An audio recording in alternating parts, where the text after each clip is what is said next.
and let us all do we can to build a better future. All right, there you go then. All right, then let's get started with our first segment of the day. Folks, I'm going to tell you this right now. Never hero worship celebrities, tycoons, people on social media. Don't hero worship politicians. People are flawed. People are not these great, impeccable, titans. Everyone has problems. Everyone has issues. And recently, if you've been paying attention, Dan Price, well, his little mask has come off as he is right now surrounded with numerous accusations of assault, harassment, and other abusive practices that he has done. Now, to be very clear here, we'll be reading some excerpts from the New York Times article about him, but I want to make it very clear, due process is needed. I mean, if he's going to be held accountable for his actions, due process. However, again, in the world of if every story is the same and it all adds up, then I'm going to treat it the exact same way with any accusation towards Trump, Biden, or Cuomo. It's like, okay, well, this guy's got some problems and he's been a nightmare to work with a lot of people. Predominantly women have been victims of his abuse. So before we get started, I want to play this video. Shout out to Compton J of the Revolutionary Blackout Network. This is a video where he's calling out Dan Price, and this is in regards towards when Dan Price was kind of having a little Twitter spat with Crystal Ball when Crystal called out AOC for not attending the Amazon labor union protest and rally when Chris Smalls was leading for his warehouse to be unionized. So let's play this video and let's play this in full entirety. And look at this fucking piece of douche right here. Now, I know a lot of you like Dan Price. I don't give a fuck about the motherfucker. He's a capitalist. Fuck the motherfucker. So y'all can like the motherfucker all you want. You see? He's being class conscious. Dan Price is being class conscious here. Because I bet, Dan, when you have scheduling conflicts, you call the people and you tell them. And what do? Do you reschedule? Huh? Fuckface Dan? Do you reschedule? You fuckface Dan. So while you want to come in here and play Captain Save-A-Ho for your fellow class loyalists, it's because you want to do that. You're coming here, butting in here, saying shit you shouldn't even be. It's none of your fucking business. You aren't a politician, fuckface Dan. No one voted you in, fuckface Dan. No one phoned for you, fuckface Dan. So shut the fuck up. But the people who think he's left all liked his shit and it's gonna go, oh, then AOC must be good. You see the grift? You see how the Overton window just gets pushed to the left, to the right? Here. So the class conscious piece of shit, fuckface Dan, decides to come and play Captain Save-A-Ho. And the thing is, I'm not defending Crystal Ball because I have critiques for her too, but you're completely unneeded, Dan. Have a coconut smile and shut the fuck up. Agreed. Now, the thing is, look, AOC was wrong not to attend that event. And the thing is, Crystal Ball had every right to call out AOC for being absent. Now, again, this has nothing to do with the Amazon labor union, but I just thought I'd open the door showing, again, Dan Price, again. Inserting himself in places he's not wanted? No. And now here we talk about, in this article from the New York Times. Now, I don't know if we could pull it up, unfortunately. If we can, let's go ahead and do so. But this came out today. Casey Marcus, a model and artist, first learned about Dan Price in 2020 the way many people do, through social media posts that celebrated his progressive politics. 5 years earlier, Mr. Price had propelled himself to an unlikely position for the head of a 110-person payment processing company when he has told his employees that he was raising their minimum pay to $70,000. His announcement was covered by the New York Times and NBC News. Esquire did a photo shoot. He made appearances on The Daily Show and at Aspen Ideas Festival. By the time Ms. Margus discovered him, his reputation and following online had grown even more. His self-styled role as CFO, speaking truths about corporate greed, resonated with a wide audience. His posts on social media had been liked by tens of millions of times. He joked with Kelly Clarkson on her daytime talk show, with Lionel Richie looking on. He introduced Andrew Yang to a Seattle crowd during Mr. Yang's presidential campaign. He even chatted with former Secretary of Labor Robert Reich, who called him the one moral CEO in America.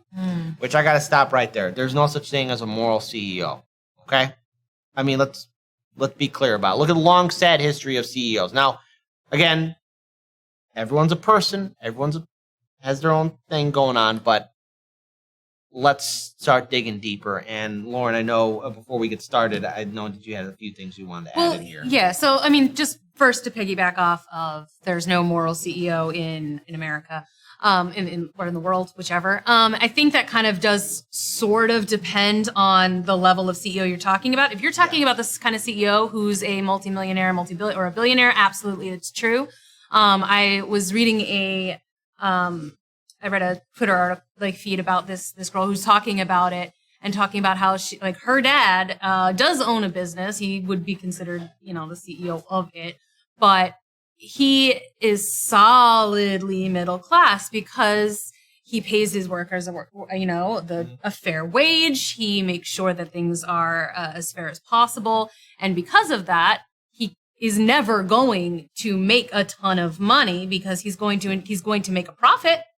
His business is going to continue, but his workers are going to be taken care of. And his whole mentality is you cannot become that wealthy without stepping on a ton of heads. So he won't do it. So it is possible, but if you're going to take that route, you're not going to be a millionaire. And you have to be okay with that, with making a living wage and making sure the people who work for you make a living wage. And so many of these CEOs do not do that.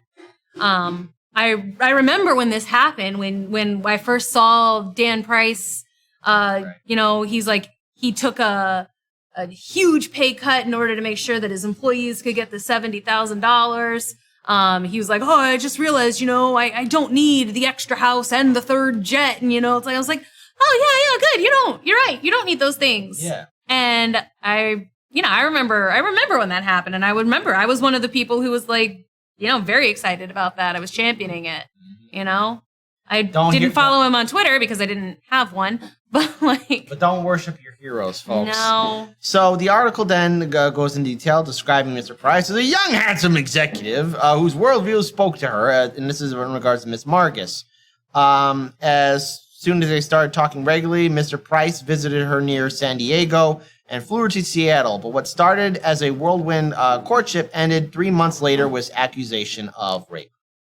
On Monday, the police in Palm Springs, California, said they referred Ms. Margus' case to local prosecutors, recommending a charge of rape and of a drug victim. Prosecutors in Seattle earlier this year charged Mr. Price with assault in another incident. After responding to questions earlier in the day from the New York Times, Mr. Price tweeted that he had resigned on Wednesday evening as chief executive of his company, Gravity Payments. He wrote that he had become that he had become a distraction and needed to focus full-time on fighting false allegations made about me.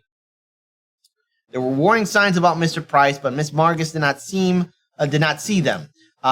When she did a Google search, many of the top results for Dan Price were his own social media accounts, along with flattering stories. Buried was the reason he had, for several years ago, nearly vanished from public attention. An article I wrote in 2015 for Bloomberg Business Week revealed that his story about the pay raise had notable holes and that his former wife had accused him of domestic violence. Overnight, the attention largely dried up. But Mr. Price found an antidote to obscurity: social media. Tweet by tweet, his online persona grew back. The bad news faded into background. It was the opposite of being canceled. Just as social media can ruin somebody, so too can it, through time, persistence, and audacity, bury a troubled past. Mr. Price's internet fame has enabled a pattern of abuse in his personal life. and hostile behavior at his company. Interviews with more than 50 people, documents and police reports show. He has used his celebrity status to pursue women online who say he hurt them, both physically and emotionally. Ms. Marcus is one of the more than dozen of women who spoke to the New York Times about predatory encounters with Mr. Price. Social allows him to control the narrative, said Ryan Perkle, who spent almost 7 years running marketing for Mr. Price's company. In a statement to the Times, Mr. Price said he never physically or sexually abused anyone, and that the other accusations of inappropriate behavior towards women in the story are simply false. Mr. Price added that descriptions of him as a toxic boss were inaccurate. Making Gravity an outstanding place to work is my top priority, he said, and I believe I'm achieving that goal. So then the author goes on to write, I first met Mr. Price in the fall of 2015 after he and his wage-raising stories were seemingly everywhere. Though his business was obscure, Gravity made a few $1 million a year in profits processing credit card payments, job applications, and customers flooded in. Mr. Price was a charismatic messenger in a moment of growing inequality, but the story he was telling in public didn't add up. Mr. Price told the media that his brother, who co-owned Gravity, sued him after the wage increase implied it was retribution for reducing their profits. Court documents show that Mr. Price's splashy $70,000 wage announcement took place after the lawsuit was initiated. So, again, Lauren, stretching the truth, twisting it to suit your own needs. Mm-hmm. I'm sorry though, like, I don't know. Anytime some wealthy, powerful guy says all of those accusations are false, I never even made anyone feel uncomfortable. It's like, okay, like even if that's your own thought, like you didn't mean to make anyone feel uncomfortable, that doesn't mean it didn't happen. Yeah. And like it's not just someone being oversensitive. It's like, okay, I get told that I'm oversensitive sometimes when it comes to disagreeing with certain attentions from people. I get told that I need to just relax, I need to take a joke, etc. But it's as a woman in the world, you do have to be really careful about a lot of this. And anything can kind of raise a little red flag. If someone is constantly talking over you, it's like, oh, you're not going to listen to me when it's important. If you're not listening to me, if you're going to continue talking over me now, if they're telling you, it's like, oh, well, it's okay if I make this racist joke because I'm just a comedian and I'm being an asshole and I'm an asshole to everybody. It's like, that's a little bit of like, oh, okay. Now that's not necessarily a bright red flag, but it's sort of like, okay, so you don't think that other people's emotions really are as important as what you think is funny. Okay, sure, fine. So it's like anytime I see a comment like that, it's like, I didn't, it's all false and I've never hurt anybody. It's like, you might have. You can't act like you might have.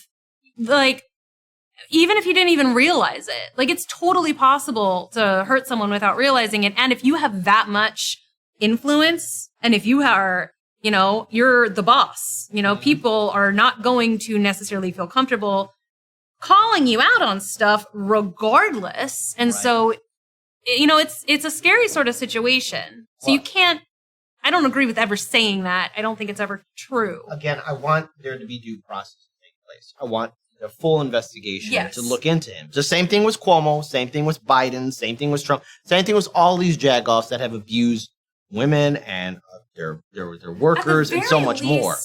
To make sure so that they can reframe their own behaviors and actions. Mm-hmm. Like even if they find in the court of law that there was no malicious intent or something, like maybe check yourself. Like that kind of thing should be a wake-up call. I also want to bring this up here too, because reading this article, then something else came up, and I want to see this video now. And I think because you were telling me that you read the article too, we were looking at it, but in this part of the article, it talks about his wife and how they had a divorce. Her name is Kristen Collin. And Mr. Price told media outlets that his divorce several years earlier was amicable. But his former wife, Kristen Collin, had given a TEDx talk in October of 2015 in which she described their relationship as abusive. He got mad at me for ignoring him and grabbed me and shook me again, Miss Collin read from her old journal. He started punching me in the stomach and slapped me across the face. She recalled once locking herself in a car, afraid he was going to body slam me into the ground again or waterboard me in our upstairs home like he had done before. And like, that's just such a casual thing to throw off. I was afraid he was going to waterboard me again. Now, again, there is an excerpt from the video from Miss Collins' 10X Talk, which he hosted at the University of Kentucky, which was hosted by the University of Kentucky. Sorry about that. I didn't read that properly. The video was ultimately not broadcasted. Now, again, you can find all these links in the show notes in the description box below. Mr. Price said those incidents never happened. Video was never made public. Mr. Perkel, who said that at Miss Price's direction, he contacted the University of Kentucky, which hosted a TEDx talk, saying the presentation could be defamatory. The university said it simply decided not to post the video. Mr. Price denied he directed Mr. Perkel to contact the university. Mr. Perkel said he deeply regretted his role in preventing the video from becoming public. When Bloomberg Business Week article ran in December of 2015, the reaction was swift. Mr. Price lost $500,000 book contract, and a Hollywood talent agency, WME, dropped him. So, look, again, a lot of these people in the top 1%, CEOs, CFOs, actors, actresses, politicians, they do have agents. They do have people who want them to look good in the media. Yep. And just as fast as he had risen, he was gone. Shortly after the article was published, Mr. Price pulled his staff into a conference room and told them that he had protected Miss Collin. He said she was young and emotional. There was a period of time when she just had a lot of trouble and she was acting crazy, he said, according to an audio recording of the meeting. I would restrain her, which is not right. He had his staff compile a long dossier of perceived threats, including his former wife, brother, and me, according to Mr. Perkel and 3 others. Mr. Price said the dossier was not his idea. He ultimately won the court fight with his brother, and a judge found that he did not pay himself more than their shareholder contracts allowed. Mr. Price briefly returned to the spotlight in 2016 when his employees appeared to surprise him with a royal blue Tesla. He teared up and said, "Are you kidding me?" That was his idea completely, said Mr. Perkel, confirmed by Matt Doe, who worked in the marketing department for 4 years. Mr. Price said that was not true. The idea that some people are trying to soil this cherished memory is deeply hurtful. But Alyssa O'Neill, the then 21-year-old employee who people thought had suggested a Tesla gift at the time, said in an interview that one of Price's senior lieutenants actually made a suggestion in a small meeting and told her to take credit. The stunt got attention from mainstream press, but it quickly faded. Okay, so already we're seeing some things, Some interesting behind the scenes stories about this guy. So, again, there's a lot more detail in the article where it goes into detail where he started to really believe his ego. By 2019, he was deemed America's best boss. The Wall Street Journal included him in a group of luminaries. Nick Kristof profiled him in the New York Times opinion section. And while he didn't write most of his posts, he hired a ghostwriter to write it for him. And again, it goes into detail of abusing women, assaulting women. He even had his employees, the article goes into detail about that, how he had them sit down and watch a documentary film about former disgraced Congressman Anthony Weiner. So while he sat in his bed, most of his employees sat on the floor. You remember that part of the article? Mm-hmm. Yeah, where they sat on the floor. And they're watching the film. And here's the thing. FaZe, Lauren, Daniel, I know you're in the background. I love you guys. Below me. I don't want you in my house ever like that. No. Never. Never like that ever. That is just so weird. He's on the bed, everyone's on the floor. That's strange. That is kind of weird. Y'all watching on TV, like, don't you have like a theater to sit down or maybe living room? Oh yeah, living. Why wouldn't you? Why do you have to have them in your bedroom? I don't want anyone in my bedroom. Oh no, I don't Get the fuck out. No. Don't be in my. That's my space. That's for me. That is my space. None of you. I remember MySpace now. I just remembered. Oh yeah, MySpace. MySpace. There you go. Anyways, off topic. So, again, the article goes into detail what happened to another woman, Miss Margus, who, when she took a cannabis edible, Mr. Price forced himself upon her. And this is her statement. And then, again, we talk about how Price wants to invest into people. I think for my perspective on this story is he is heavily flawed and has some issues. And his rise to fame, while a lot of people might have liked the idea of treating his employees right, there might have been a mask to that to cover up his own, ill deeds and try and make himself perceived to be a hero when in all reality, this is a guy that has a lot to answer for. Lauren, I want to give you the final word. Exactly like you said. It does seem like it could have been a kind of blind or a double bluff, or it could just be a really mixed morality that he's, again, if trying not to say anything that's like this is for sure, because we don't know everything yet. It's not all come out. We don't really know his side of the story except for the fact that he's saying no, it's not true.